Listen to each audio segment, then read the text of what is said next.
শুধু গণভোটে সংবিধান সংশোধন করা হয়ে যাবে না বলছে বিএনপি। সংসদের সার্বভৌমত্বে হস্তক্ষেপ না মানার হুঁশিয়ারি।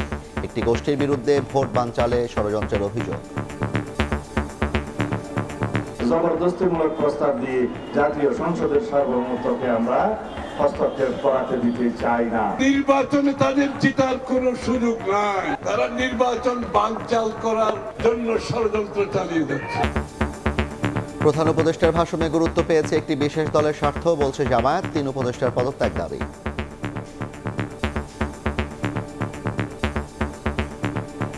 এই সরকার বুঝি হোক না বুঝি হোক একটি দলের সে ফাঁদে পা দিয়েছে। ৩ জন উপদেষ্টা আছে যারা ওনাকে মিসগাইড করতেছে, আমরা তাদের অপসারণ দাবি করছি।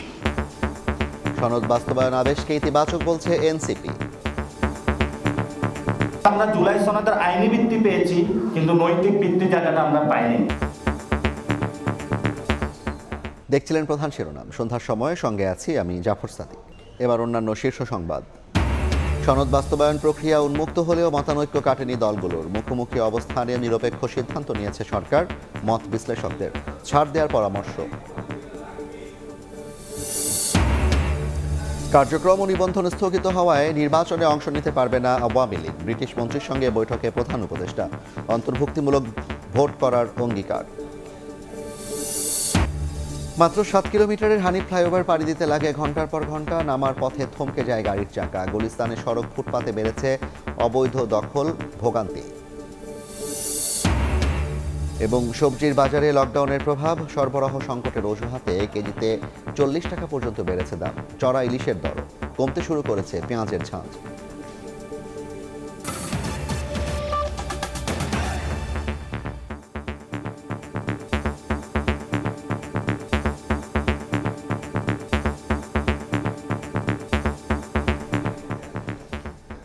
জুলাই সনদ প্রতিপালনে বিএনপি অঙ্গীকারবদ্ধ বলে জানিয়েছেন দলটির স্থায়ী কমিটির সদস্য সালাউদ্দিন আহমেদ। তিনি বলেন, শুধু গণভোট দিয়ে সংবিধান সংশোধন করা যাবে না, তা করতে হবে সংসদের মাধ্যমে। জাতীয় সংসদের সার্বভৌমত্বে হস্তক্ষেপ বিএনপি মানবে না বলেও হুঁশিয়ার করেন সালাউদ্দিন। জেতার সুযোগ না থাকায় একটি গোষ্ঠী ভোট বানচালে ষড়যন্ত্র চালিয়ে যাচ্ছে বলে অভিযোগ করেছেন দলটির আরেক নেতা আমির খসরু মাহমুদ চৌধুরী। নারীর উপর ক্রমবর্ধমান সহিংসতা ও অসম্মান প্রতিরোধে মৌন মিছিল। মুখে কালো কাপড় বেঁধে প্রতিবাদ নারী ও শিশু অধিকার ফোরামের নেত্রীদের। মিছিলের আগে রাজধানীর শাহবাগে আয়োজিত সমাবেশে বিএনপির স্থায়ী কমিটির সদস্য সালাউদ্দিন আহমদ বলেন, যারা ভোটের নামে ধর্মকে নিয়ে ব্যবসা করছে তারাই নারীদের কর্মঘণ্টা কমিয়ে আনার কথা বলছে। দেশে একটি দল যারা ধর্মের নামে ব্যবসা করে, রাজনীতির ব্যবসা করে এবং বিভিন্ন রকমের জান্নাতের টিকিট বিক্রি করে রাজনীতি করতে চায়, ভোটের বৈতরণে পার হতে চায়। তারা বলছে কর্মঘণ্টা কমিয়ে দিতে হবে। তারা চায় নারীরা অন্দরমহলে বন্দী থাকুক। তিনি আরও বলেন, আইনি ভিত্তি পাওয়ায় জুলাই সনদ প্রতিপালনে অঙ্গীকারবদ্ধ বিএনপি। সালাউদ্দিন আহমদ জানান, শুধু গণভোটের মাধ্যমে আইন প্রণয়ন ও সংবিধান সংশোধন করা যাবে না, করতে হবে জাতীয় সংসদের মাধ্যমে। গণভোটের মধ্য দিয়ে আইন প্রণয়ন করা হয়ে যাবে না, গণভোটের মধ্য দিয়ে সংবিধান সংশোধন হয়ে যাবে না, তার জন্য অবশ্যই জাতীয় সংসদ গঠিত হতে হবে। কোনো আরোপিত আইন দিয়ে, আদেশ দিয়ে, যে কোনো রকমের জবরদস্তিমূলক প্রস্তাব দিয়ে জাতীয় সংসদের সার্বভৌমত্বকে আমরা হস্তক্ষেপ করাতে দিতে চাই না। এদিন চট্টগ্রামে বাঁশখালীতে সাবেক মন্ত্রী জাফরুল ইসলাম চৌধুরীর স্মরণ সভায় বিএনপির স্থায়ী কমিটির আরেক সদস্য আমির খসরু মাহমুদ চৌধুরী বলেন, নির্বাচনে জেতার সুযোগ নেই জেনেই একটি গোষ্ঠী ভোট বানচালের ষড়যন্ত্র করছে। একটি গোষ্ঠী তারা নির্বাচন বানচাল করার জন্য ষড়যন্ত্র চালিয়ে যাচ্ছে, কারণ নির্বাচনে তাদের জেতার কোনো সুযোগ নাই। 14-15 মাস হয়ে গেছে একটি অনির্বাচিত সরকারের অধীনে বাংলাদেশ চলছে, যার কারণে সবকিছু স্থবির হয়ে গেছে। এর আগে চট্টগ্রামে এক সেমিনার শেষে সাংবাদিকদের প্রশ্নের জবাবে আমির খসরু জানান, দেশে সৃষ্ট বিভিন্ন সমস্যার সমাধান দিতে পারে একমাত্র নির্বাচিত সরকার। জনগণের নির্বাচিত প্রতিনিধিদের মাধ্যমে যত সমস্যার কথা এখন বলা হচ্ছে, সব সমস্যার সমাধান হবে। আহমেদ সালেহীন, সময় সংবাদ, ঢাকা। প্রধান উপদেষ্টার ভাষণে একটি বিশেষ দলের স্বার্থ গুরুত্ব পেয়েছে বলে অভিযোগ তুলেছে জামায়াত। দলটির নায়েবে আমির ডাক্তার সৈয়দ আব্দুল্লাহ মোহাম্মদ তাহের বলেছেন, এর মাধ্যমে নিরপেক্ষতা হারিয়েছে সরকার। 8 দলের যৌথ সংবাদ সম্মেলনে তিনি দাবি করেন সরকারকে ভুল পথে নিয়ে যাচ্ছেন 3 উপদেষ্টা। নাম উল্লেখ না করে অবিলম্বে তাদের পদত্যাগ চেয়েছে জামায়াত সহ 8 দল। প্রধান উপদেষ্টার জাতির উদ্দেশ্যে ভাষণের পর করণীয় ঠিক করতে বৃহস্পতিবার রাতেই বৈঠকে বসে 5 দফা দাবিতে আন্দোলনরত 8 দল। আনুষ্ঠানিক প্রতিক্রিয়া জানাতে শুক্রবার সকালে মগবাজার আল ফালা মিলনায়তনে সংবাদ সম্মেলন করেন তারা। এ সময় বাংলাদেশ জামায়াতে ইসলামীর নায়েবে আমির ডাক্তার সৈয়দ আব্দুল্লাহ মোহাম্মদ তাহের অভিযোগ করেন একটি দলের স্বার্থকে গুরুত্ব দিয়ে সংস্কারে ব্যাপক পরিবর্তন এনেছে সরকার। আমরা বিশ্বের সাথে লক্ষ্য করেছি সরকার নিয়োজিত কমিশনের সুপারিশকে গ্রহণ না করে সেখানে যথেষ্ট কাটছাঁট দিয়ে একটি দলের সাথে ব্যাপক কম্প্রোমাইজ করে জনগণের স্বার্থ নয় একটি বিশেষ দলের স্বার্থেই অনেক পরিবর্তন এনে তার ভাষণ দিয়েছেন। এবং আনফর্চুনেটলি এই সরকার বুঝি হোক না বুঝি হোক, ইচ্ছাকৃতভাবে হোক অথবা ষড়যন্ত্রের শিকারই হোক, তারা একটি দলের সেই ফাঁদে পা দিয়েছে। 3 উপদেষ্টা সরকারকে ভুল বুঝিয়ে নির্বাচন বানচালের ষড়যন্ত্র করছে বলেও অভিযোগ করেন জামায়াত নেতা তাহের। সাফ জানান জাতীয় নির্বাচনের আগেই দিতে হবে গণভোট। প্রধান উপদেষ্টা যে ভাষণ দিয়েছেন একই দিনে নির্বাচন, গণভোট এবং জাতীয় নির্বাচন, সেটার পরিবর্তন করে অনতি বিলম্বে আলাদাভাবে গণভোট করার তারিখ উনি ঘোষণা করবেন, এটা আমরা আশা করি। 2, কমপক্ষে 3 জন উপদেষ্টা আছে যারা ওনাকে মিসগাইড করতেছে, আমরা তাদের অপসারণ দাবি করছি। আরেকটি পরিকল্পিত এবং পূর্ব নির্ধারিত নির্বাচনের আয়ের ভিত্তিতে নির্বাচন অনুষ্ঠিত হচ্ছে কিনা এ ব্যাপারে আমাদের মনে এবং জনগণের মনে আশঙ্কা তৈরি হচ্ছে। আগামী রোববার নতুন কর্মসূচি ঘোষণার কথাও জানান 8 দলের নেতারা। এর আগেও আমরা দেখেছি। শফিক মুন্সি, সময় সংবাদ, ঢাকা। নভেম্বরে গণভোট সহ 5 দাবিতে দেশের বিভিন্ন স্থানে বিক্ষোভ মিছিল করেছে জামায়াত ইসলামী ও ইসলামী আন্দোলন। জুমার নামাজের পর সিলেটে বিক্ষোভ মিছিল বের করা হয়। নগরীর সিটি পয়েন্ট থেকে মিছিল শুরু হয়ে আম্বরখানায় শেষ হয়। পরে সমাবেশে বক্তারা কার্যক্রম নিষিদ্ধ আওয়ামী লীগের নাশকতার নিন্দা জানান। বলেন ফ্যাসিস্টদের এই জমিনে আর স্থান হবে না। এর আগে গণভোট সহ 5 দফা দাবিতে বিক্ষোভ মিছিল করেছে ইসলামী আন্দোলন। দেশব্যাপী নাশকতার প্রতিবাদে রাজশাহীতে বিক্ষোভ মিছিল ও সমাবেশ করেছে জামায়াত ইসলামী। এ সময় যে কোনো মূল্যে নাশকতা প্রতিহত করার ঘোষণা দেন বক্তারা।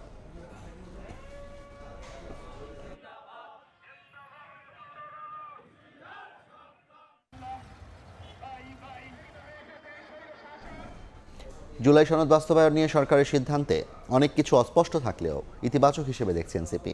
বিকেলে রাজধানীর বাংলা মোটরে দলের কেন্দ্রীয় কার্যালয়ে সংবাদ সম্মেলনে দলের নেতারা বলেন এই আদেশের মাধ্যমে রাজনৈতিক দলগুলোকে খুশি করেছে সরকার, তবে পাশ কাটিয়ে গেছে জনগণকে।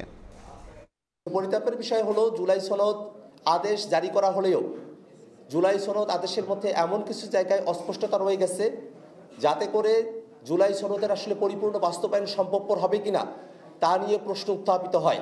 যখন সংস্কার প্রক্রিয়া আসলো, রাজনৈতিক দলগুলোর কাছে সরকার নথি স্বীকার করলো এবং তারা জনগণকে পাশ কাটিয়ে রাজনৈতিক দলগুলোর কাছে জামায়াত এবং বিএনপির কাছে তারা আত্মসমর্পণ করলো। যেই জনগণই সরকারকে বসিয়েছে সেই সরকার চেয়ারে বসার পরে জনগণকে বলে আমি তোমাকে চিনি না, আমি শুধু বিএনপি এবং জামায়াতকে চিনি। এটা তো জনগণের সাথে একটা হাস্যরসিকতা করলো এই সরকার। গণভোটের তারিখ নির্ধারণ এবং জনসনদের বাস্তবায়ন প্রক্রিয়া উন্মুক্ত হলেও মতানৈক্য কাটেনি রাজনৈতিক দলগুলোর। সংবিধান বিশেষজ্ঞ মনে করেন রাজনৈতিক দলগুলোর মুখোমুখি অবস্থানে নিরপেক্ষ সিদ্ধান্ত নিয়েছে সরকার। আর সুষ্ঠু নির্বাচনের স্বার্থে সনদ নিয়ে সব দলকে ছাড় দেওয়ার আহ্বান রাজনৈতিক বিশ্লেষকের। হাসান ওয়ালির প্রতিবেদন। দীর্ঘ বৈঠকে ঐকমত্য এবং অনৈক্যের মধ্য দিয়ে তৈরি হওয়া জুলাই জাতীয় সনদের বাস্তবায়ন প্রক্রিয়া উন্মুক্ত করেছে অন্তর্বর্তী সরকার। তা নিয়েও মুখোমুখি রাজনৈতিক দলগুলো। সরকারের সিদ্ধান্ত অনুযায়ী গণভোট হবে নির্বাচনের দিন। তত্ত্বাবধায়ক সরকার গঠন, সাংবিধানিক প্রতিষ্ঠানে নিয়োগ, উচ্চকক্ষে পেয়ার সহ 4 পয়েন্টে মৌলিক বেশ কিছু সংস্কার উল্লেখ থাকবে। সব প্রশ্নের জন্য একটি হ্যাঁ বা না দিয়ে মতামত জানাবেন ভোটাররা। একই দিন গণভোট এবং নির্বাচনকে স্বাগত জানিয়েছে বিএনপি। তবে নির্বাচনের দিনই গণভোট মানতে নারাজ নভেম্বরের মধ্যে গণভোট আয়োজনের দাবিতে রাজপথে থাকা জামায়াত আর রাষ্ট্রপতি কর্তৃক আদেশ জারির সমালোচনায় এনসিপি। ঐকমত্য কমিশনের বিশেষজ্ঞ প্যানেলে কাজ করা জ্যেষ্ঠ আইনজীবী ডক্টর শরীফ ভূঁইয়া মনে করেন, রাজনৈতিক দলগুলোর পরস্পর বিরোধী অবস্থানে নিরপেক্ষ সিদ্ধান্ত নিয়েছে সরকার। পরস্পর বিরোধী অবস্থানকে বিবেচনায় নিয়ে ওনারা একটা মধ্যবর্তী জায়গায় এসে আদেশটা জারি করতে পেরেছেন, যেটা একটা বৃহত্তর ঐক্যের জন্য ভিত্তি হতে পারে। উচ্চকক্ষ সংখ্যানুপাতিক পদ্ধতিতে হওয়া উচিত কিনা এই বিষয়টা গণভোটে নিয়ে যান, তখন আপনি অতিরিক্ত যেই তথ্যটা জানতে পারবেন সেটা হলো একটা বড় রাজনৈতিক দলের ভিন্ন মত সত্ত্বেও জনগণ এই বিষয়ে কি ভাবছে। জুলাই সনদ নিয়ে অন্তর্বর্তী সরকার রাইট ট্র্যাকে আছে বলে মনে করেন রাষ্ট্রবিজ্ঞানের এই অধ্যাপক। নির্বাচনটা সঠিকভাবে হওয়ার জন্য জুলাই সনদ সংক্রান্ত এটার একটা অবসান হওয়া জরুরি বলে আমি মনে করি, এবং এটা রাজনৈতিক দলগুলো যে যার জায়গা থেকে যদি একটু ছাড় দেয় তাহলে সম্ভব। রাজনৈতিক দলগুলোর অনৈক্য পতিত স্বৈরাচারকে সুযোগ করে দিচ্ছে বলে মনে করেন এই বিশ্লেষক। সেই জন্যই তো আমরা বলছি যে হাসান ওয়ালি, সময় সংবাদ, ঢাকা। সন্ত্রাস বিরোধী আইনের আওতায় কার্যক্রম স্থগিত এবং নির্বাচন কমিশন নিবন্ধন বাতিল করায় আওয়ামী লীগ নির্বাচনে অংশ নিতে পারবে না বলে জানিয়েছেন প্রধান উপদেষ্টা ডক্টর মোহাম্মদ ইউনূস। বৃহস্পতিবার সন্ধ্যায় ঢাকায় রাষ্ট্রীয় অতিথি ভবন যমুনায় যুক্তরাজ্যের আন্তর্জাতিক উন্নয়ন বিষয়ক মন্ত্রী ব্যারোনেস জেনি চ্যাপম্যানের সঙ্গে বৈঠকের সময় তিনি কথা বলেন। আগামী নির্বাচন অবাধ, সুষ্ঠু ও অন্তর্ভুক্তিমূলক করতে সরকারের অঙ্গীকার পুনর্ব্যক্ত করেন প্রধান উপদেষ্টা। বৈঠকে অবৈধ অভিবাসন রোধ, বাণিজ্য বৃদ্ধি, রোহিঙ্গা সংকট এবং বিমান ও সমুদ্র পরিবহন খাতে সহযোগিতা জোরদার সহ অন্যান্য ইস্যুতে আলোচনা হয়। মন্ত্রী চ্যাপম্যান দায়িত্ব গ্রহণের পর থেকে অন্তর্বর্তী সরকারের নেতৃত্বের জন্য ডক্টর ইউনূসকে ধন্যবাদ জানান এবং জুলাই চার্টারকে ঘিরে ন্যাশনাল কনসেনসাস কমিশন ও বিভিন্ন দলের চলমান সংলাপের প্রশংসা করেন।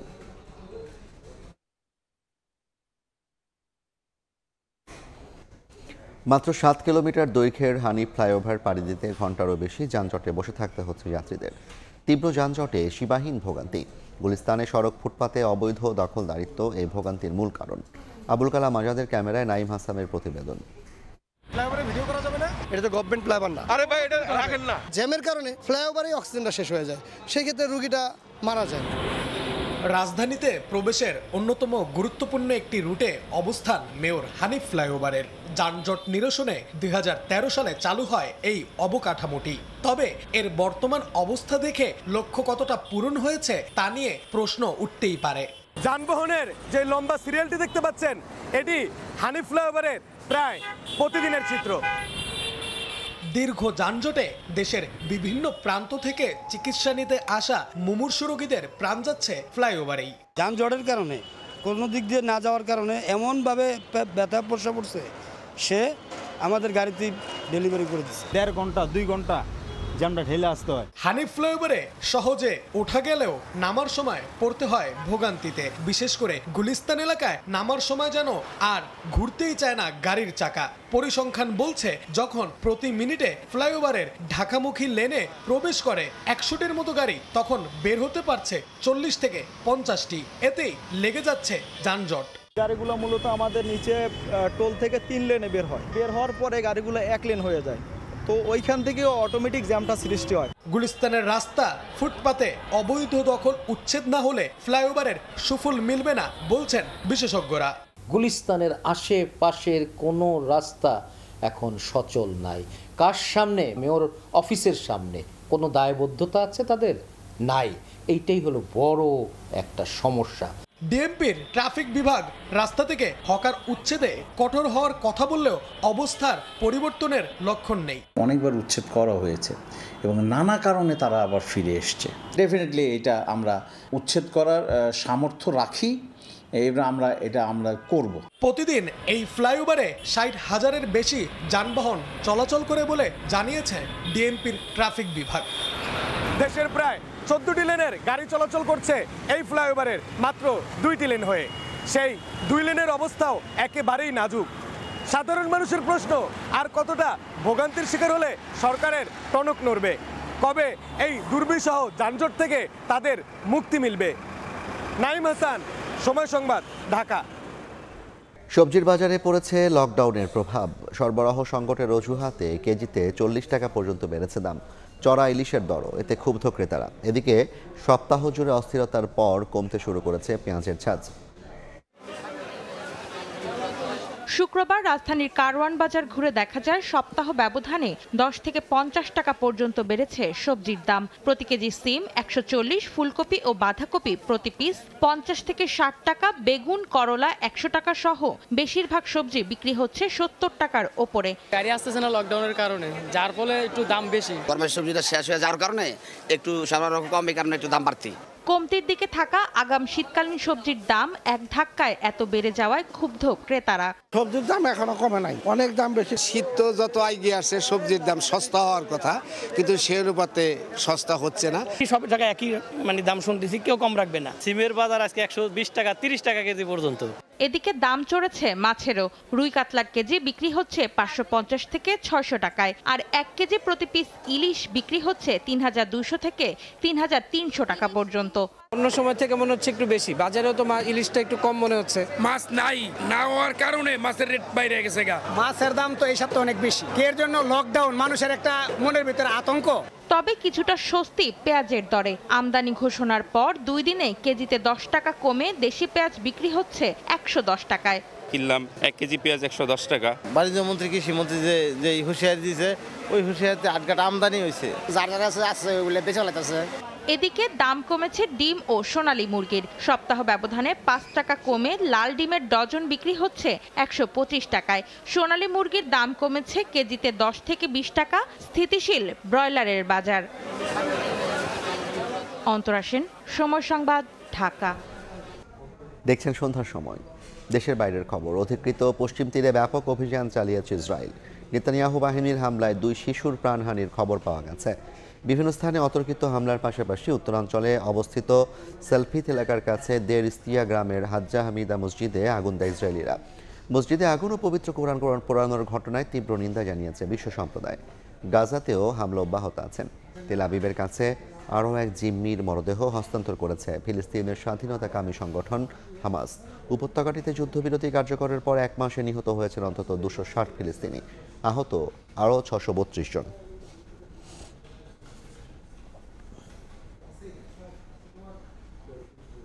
এ পর্যায়ের শীর্ষ সংবাদগুলো জানিয়ে দিচ্ছে আরেকবার। শুধু গণভোটে সংবিধান সংশোধন হয়ে যাবে না, বলছে বিএনপি। সংসদের সার্বভৌমত্বে হস্তক্ষেপ না মারার হুঁশিয়ারি। একটি গোষ্ঠীর বিরুদ্ধে ভোট বানচালে ষড়যন্ত্রের অভিযোগ। প্রধান উপদেষ্টার ভাষণে গুরুত্ব পেয়েছে একটি বিশেষ দলের স্বার্থ, বলছে জামায়াত। 3 উপদেষ্টার পদত্যাগ দাবি। সনদের অস্পষ্টতা নিয়ে সরকারের ব্যাখ্যা চায় এনসিপি।